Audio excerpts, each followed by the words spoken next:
북한 김정은 국방위원회 제1위원장이 원래 러시아의 전승절 행사에 참석을 하겠다고 밝혔었죠. 북한과 러시아의 정상회담이 준비되고 있다는 러시아 당국자의 말까지 있었습니다. 그런데 돌연 지금 며칠 남지 않았는데 가지 않겠다라고 밝혔습니다. 러시아 정부가 공식 확인을 했습니다. 무슨 일이 대체 있는 것일까요? 북한 전문가입니다. 손광주 데일리NK 통일전략연구소장의 분석을 들어보겠습니다. 어서 오십시오. 안녕하십니까. 참 예상 못했었던 일이죠. 누구도요. 어떻게 된 것 같습니까? 그러니까 지금 이제 국회에서 이병호 국정원장이 국회 정보위에 이제 보고한 내용을 보면 그 시점이 4월 29일 그러니까 그제죠. 그저께죠. 그저께 이제 국회 정보위에서 김정은이 러시아에 갈 가능성이 높다. 다만 최종 단계에서는 어떨지 모르겠다. 뭐 그런 이야기를 했는데. 하지만 사실상 간다는 쪽에 무게가 한 90% 정도 무게가 그렇게 있었죠. 받아들였거든요. 그것은 이제 러시아 외교부 그리고 러시아 외교부에서는 원래 김정은이가 이제 러시아에 방문을 해서 전승절 행사에 참석을 하고 그리고 볼쇼이 대극장에서 북한과 러시아 사이에 올해를 친선의 해로 선포하는 공동 성명을 내기로 했거든요. 두 정상이요? 그렇습니다. 그래서 그리고 난 다음에 행사가 끝나게 되면은 페테르스부르크 그러니까 옛날 그 레닌그라드죠. 거기에 김정은이 방문하는 것으로 되어 있습니다.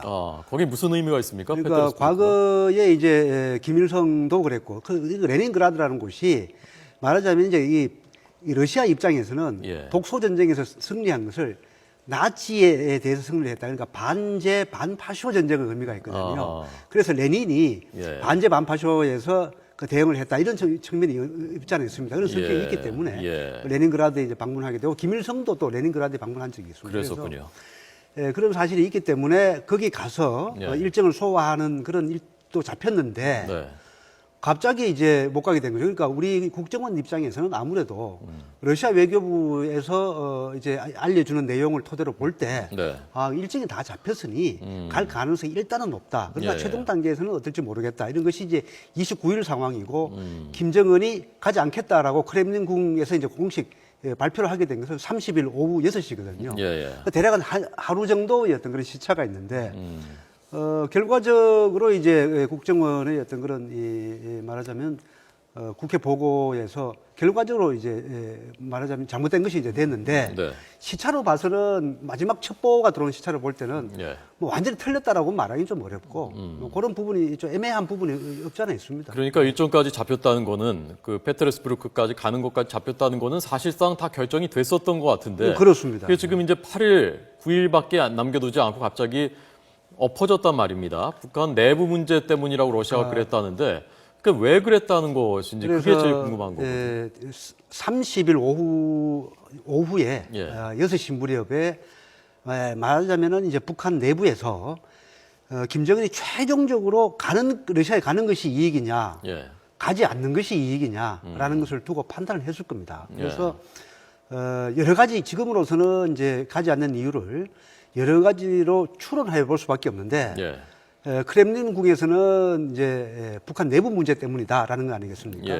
그 내부 문제도 상당 부분은 좀 외교적 표현이고 또 실제로 내부 문제라 하더라도 그것이 그 범위가 굉장히 넓어서 구체적으로 무엇을 의미하는지는 알 수 없죠. 모르죠, 지금 내부 그러나 여러 가지 이제 북한 관련 정보와 첩보를 종합해 보면은 김정은이 권력이 좀 불안정한 게 아니냐라는 생각을 해볼 수가 있습니다.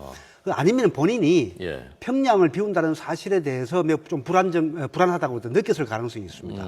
그것은 과거의 사례에서도 1956년 8월 달에 소위 8월 종파 사건이라는 게 있어서 그 시기에 김일성이 6월 달에 모스크바에서 열린 소련 공산당 제20차 이 대표 당대회에 참석한 적이 있어요. 그런데 그 당시에 조선노동당 안에 평양에서 소련파와 그리고 중국파, 그 연합파가 힘을 합쳐가지고 김일성의 실각을 도모한 사건이 있었거든요. 그 사건은 사실은 북한 현대사에서 매우 중요한 사건이었습니다. 그래서 이제 물론 현재 김정은의 권력이 그 당시에 당 내에서 어떤 그런 반기를 들 정도로 어떤 뭐 반대 세력이 있느냐 예. 현재로서는 그렇지는 않은 것 같습니다. 이제 그런데 요는 이제 김정은이 그 평양을 비워뒀을 경우에 네. 과연 어떻게 될 것인가라는 그 불안정함이 있고 예. 특히나 지금 일반적인 민주국가들과는 다르게 이게 절대 권력자가 있는 나라니까 있는 체제니까 그 절대 권력자가 자리를 비웠다는 것은 체제의 입장에서 봤을 때는 굉장히 큰 위험이나 위협이 될 수도 있다고 볼 수 있겠군요. 그렇죠. 그리고 이제 그 현재 북한 김정은 체제의 내구력이 예. 과거에 김일성 시기의 최대 내구력, 그다음에 김정일 시기의 최대 내구력과 상대적으로 비교를 해보면은 네. 사실 많이 떨어진다고 볼 수가 있죠. 아직도 안정성이 떨어진다. 네, 그렇습니다. 왜냐하면 뭐 김일성의 경우에는 네. 북한 주민들로부터 어떤 세운 자신의 어떤 절대적인 권위, 예. 그 카리스마가 대단했기 때문에 설사 김일성이 뭐 러시아를 가든 중국을 가든 어떤 뭐 북한 내부에서 어떤 그런 반발 동향 같은 게 있을 수가 없고 예. 김정일 시기에도 김정일도 1964년부터 1985년까지 무려 한 20여 년 동안 네. 김일성의 어떤 후계자로서 그 차분하게 어떤 그런 이 수령 체제에 대비했기 때문에 예. 그리고 자신의 절대 권력이 있었습니다. 예, 이제 그런데 김정은의 경우에는 예. 후계자 측이 그래봤자 한 3년 정도고 그리고 집권한 지 지금 한 3년 6개월 정도 되잖아요. 네, 그런데 네. 이제 이 시기가 워낙 좀 짧기 때문에 예. 그래서 현재 이제 북한 그 김정은 체제 그러니까 수령으로서의 어떤 그런 체제 내구력이 아직도 자신이 없군요. 아직까지 자신이 없고 권력이 굉장히 불안정하고 사실상 지금 북한 내부에 김정은 체제에 들어서 상시적으로 처형이 집행되고 있습니다. 예. 김정일 시기에는 평양에서 예컨대 강건 군관학교에서 공개 처형이 있다라고 예. 하면은 평양 사람도 이제 그런 게 있구나. 관심을 좀 상당히 받았을 텐데 예. 지금 김정은 체제에서는 그런 이 공개 처형이 상시적으로 있기 때문에 그런 게 있나 보다 하는 뭐 그 정도의 어떤 반응이거든요. 예. 그 사실 상시 처형이 있다는 것은 그만큼 상대적으로 권력이 불안정하다 이렇게 볼 수가 있는 거죠. 네. 그러니까 어쨌건 최룡해도 2인자도 특사로 보내서 러시아와 일정도 조율을 했었고 정상회담 얘기까지 나왔었다는 건 지금까지 간다고 했었다가 그렇다면 갑자기 최근에 어떤 상황이 바뀌었을 것이다라는 유추를 해볼 수 있지 않습니까? 추측을요. 그렇습니다. 최근에 그 공개 처형, 그 상시 처형한다고 하셨습니다만은 최근에 공개 처형이 집중적으로 이루어졌다고 하는데 그 문제와도 어떤 연관이 있을 가능성도 있습니까? 지금 뭐 특별하게 어떤 사안을 딱 집어내서 이 사건 때문에 러시아에 가지 못한다라고 말하기 참 상당히 어렵고요. 예. 전반적으로 이제 김정은 권력이 불안정하다. 따라서 평양을 비워두기도 상당히 어렵다. 그런 이제 분석이 가능하고. 그리고 이제 김정은 입장에서 볼 때는 오는 9월 달에 이제 중국의 전성절이죠. 중국의 이제 세계 제2차 대전 승리 기념일을 축하하는 열병식이 9월 달에 열립니다. 거기도 또 전승절이군요. 같은 거죠. 2차 대전 이겼다고 지금 하는 거죠. 건데 예. 중국 같은 경우는 이제 열병식을 좀 크게 하는 것 같아요. 그러니까 예. 자신들이 이제 군사력을 좀 시위하고 그리고 기본적으로 이 요번에 러시아에서 열리는 어떤 전성절이나 예. 중국에서 열리게 될 전성절이라는 것이 기본 개념이 반제 반파쇼의 그런 개념이 있습니다. 그래서 네. 미국이라든지 일본이라든지 영국이라든지 독일은 좀 참석하기 어려운 상황이거든요. 그래서 사실 우리 박근혜 대통령께서도 직접 참석이 어려운 것도 전성절이긴 하지만은 우리가 관계된 것은 사실은 없고 사실은 대한민국이 분단된 이유라는 것은 그 우리가 어떻게 피해를 보는 것 아닙니까? 그렇죠. 중공군 참전도 했었고요. 네, 그렇죠. 그래서 이제 우리로서는 반드시 대통령이 참석해야 될 이유는 없습니다. 예. 그래서 이제 이번 중국의 9월 달에 열병식이 열리기 때문에 김정은 입장에서는 차라리 그때 가는 것이 좀 더 안정되지 않겠느냐, 좀 더 낫지 않겠느냐는 생각을 할 수는 그래도 있죠. 김정은이 지금 중국이랑 잘 안 풀리니까 이쪽을 지렛대로 삼아서 러시아하고 밀착하고 그래서 중국을 좀 자극하기도 하고 그런 전략을 쓰기 위해서 러시아하고 밀착하려고 했었던 건데 지금 며칠 앞두고 안 가겠다라고 하면 러시아와의 관계도 불편해질 수 있고 그런 걸 다 감수를 하고서도 지금 그렇게 결정을 했다는 것이지 않습니까? 가장 중요한 것은 역시 북한 내부 문제일 것 같고요. 외교적으로 볼 때는 이번에 사실은 중국과의 관계도 중요한 건 사실이지만은 예. 러시아에 갔을 때 시진핑과 김정은이 자연스럽게 만날 수도 있는 거예요. 예. 그러니까 시진핑 국가주석은 이제 참석하기로 결정이 됐으니까 사실 중국과의 관계에서도 부드럽게 처리할 수 있는데. 그래서 그것도 못 러시아에 가게 되고. 가서요. 중국은 안 가는데 러시아에 가서 시진핑 주석을 거기서 만난다. 그것도 좀 모양새가 북한으로서나 중국으로서나 좀 그렇지 않습니까? 지금 이제 북한 입장에서 볼 때는 예. 대러시아 관계보다는 대중 관계가 압도적으로 중요합니다. 실질적으로는요. 예, 그리고 경제적으로 러시아가 북한에 대해서 도와줄 게 별로 없습니다. 예. 예, 그래서 그런 뭐 실익과 관련된 거 보면은 네. 역시 대중 외교가 대러 외교보다는 압도적으로 더 중요한 건 사실이죠. 예. 일각에서는요, 그 내부 문제라는 것이 북한 체제와 관련돼 있을 가능성도 있지만, 러시아에 갔을 때 의전 문제, 경호 문제, 그리고 다른 정상들이 여러 명이 오는데 그 중에서 김정은은 좀 특수성이 있으니까, 뭐, 잘 공개가 안 됐었으니까, 특별한 의전이나 경호를 필요로 하는데, 북한 입장에서는, 러시아 입장에서는 그렇게 해줄 수는 없고, 그래서 그게 마지막에 안 맞은 게 아니냐, 그 가능성도 있다고 저는 보십니까? 그 가능성도 비교적 높다고 봅니다. 아, 왜 그러냐면 예. 통상 북한 체제의 기본 특징이 수령제인데 이 수령 체제는 자신이 일반적인 다른 지도자하고는 급이 다르다고 생각하는 거예요. 그러니까 그야말로 북한 내부적인 그러면 특수적인 상황인데 예.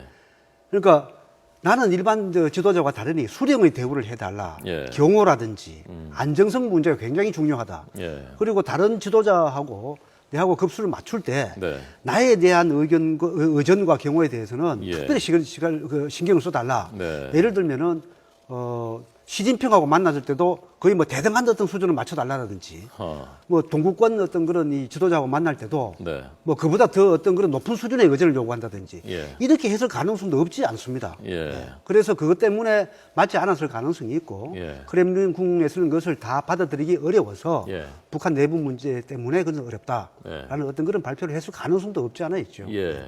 그런데 또 어찌 생각해 보면요. 그런 정말 실무적인 문제라면 그러면 지금 8일 남기고 지금까지도 그것을 모르고서 지금 양국이 추진을 해왔었던 것인가. 그리고 발표까지 뭐 정상회담도 있을 것이라는 고위 당국자가 러시아에서 얘기하기도 했었는데 그런 것이 이제 와서 8일 만에 그걸 뒤집을 만한 그런 상황이었을까 하는 것에 좀 저는 의구심이 들기도 합니다. 일반적인 외교 관계 같으면 말이 안 되는 거죠. 네. 지금까지 예를 들어서 북한의 그 외교부와 러시아의 외교부가 공식적인 어떤 관계에서 이 문제를 추진하는 것에 꾸준하게 계속 해왔을 거 아니에요. 예. 그런데 예. 북한의 경우에는 일반적으로 어떤 이 통상적인 국가 대 국가 관계에서의 외교 의전 문제를 좀 떠나서 김정은은 언제든 자기 이 마음을 먹으면 그것을 바꿀 수 있다라고 생각하는 거예요. 예. 그러니까 북한의 수령제라는 것이 일반적인 다른 나라의 어떤 대통령의 권한하고 다른 것이 네. 예를 들면은 이 북한 같은 경우에는 권한에 있어서는 무한되고 예. 책임에 있어서는 무한히 자유롭습니다. 책임이 아무것도 없는 거예요. 자, 그런데 그러니까 그 김정은 무조건 자기는 마음대로 이렇게 해달라고 요구하고 그러나 네. 러시아 입장에서 볼 때 일반적인 외교 관계에서는 이건 안 되니까 그래서 안 된다라고 하는 그것을 받아들이기 어려운 부분이 예. 있죠. 그러니까 그 김정은의 책임이 없다는 것은 내부적으로는 그런데 네. 어쨌건 만약에 그런 문제였다면 정말 불가피한 내부 문제가 아니라 이런 의전이나 경호 때문이었다면 러시아 입장에서 보면 정말로 황당한 일이지 않습니까? 그리고 김정은 그리고 북한에 대해서는 좋지 않은 시각을 가질 수밖에 없고 그러면 북한 체제는 어쨌건 그나마 돌파구가 러시아였는데 이번에 이것까지 무산되고 오히려 나쁜 영향을 미치게 되고 이러면 더 고립될 가능성도 있는 겁니까? 그것은 예. 우리 외부 세계에서의 합리적이고 이성적인 판단에 근거한 것이고요. 예. 북한 체제라는 것은 기본적으로 가장 중요한 것이 수령 권위의 절대화, 신격화입니다. 예, 그러니까 북한 체제를 네. 얘기하는 것이 아니고 국제사회에서 그리고 북러 관계에서의 그런 그 고립을 말씀드리는 겁니다. 예, 그래서 예, 북한 입장에서는 그러한 외교 관계에서는 고립성에서 생각을 하지 않는 거죠. 그 가장 중요한 고려 대상이 아니라는 우리 겁니다. 주체적으로 하니까 아니 우리는 가장 중요한 것이 예, 김정은의 권위를 절대화하는 것이 가장 중요합니다. 그러니까 국제 정치 일반에서 보면은 네, 그 나라의 대외 정책은 예. 그 나라의 대내 정책의 연장이란 말이 있거든요. 네, 네. 그러니까 북한에서 수령제이기 때문에 바깥에서 그렇게 하겠다는 겁니다. 예. 아주 손쉬운 비유를 들자면은 네, 집안에서 새는 바가지 바깥에서 샌다. 예. 그거하고 같은 이치예요. 예, 그래서 그런 것을 고집해서 가능성이 있고 그러나 종합적으로 볼 때는 북한 내부에서 김정은의 어떤 권력 불안정이 네. 가장 이번에 러시아를 방문하지 못하는 그런 첫 번째 이유고 네. 두 번째 이유가 바로 이제 대외 관계, 김정은의 어떤 그런 절대 권위를 세워주지 못하는 어떤 그런 외교적인 문제. 예. 그다음 세 번째가 대중국 관계를 의식한 문제. 예. 크게 세 가지로 볼 수 있다. 저는 그렇게 생각을 합니다. 알겠습니다. 아직까지는 뭐 정보가 지금 없으니까 워낙 막혀 있는 폐쇄 사회니까 우리가 지금 합리적인 그 시각으로 분석을 유추를 해보는 수밖에 없는 것이고 좀 시간이 지나면 그래도 조금씩 뭔가 더 실마리가 잡히겠죠. 지금으로서는 조금 더 그 정확한 정보가 들어오고 그것을 바탕으로 분석하는 어떤 그런 것이 필요하다 생각을 합니다. 알겠습니다. 손광주 소장의 분석 들었습니다. 고맙습니다.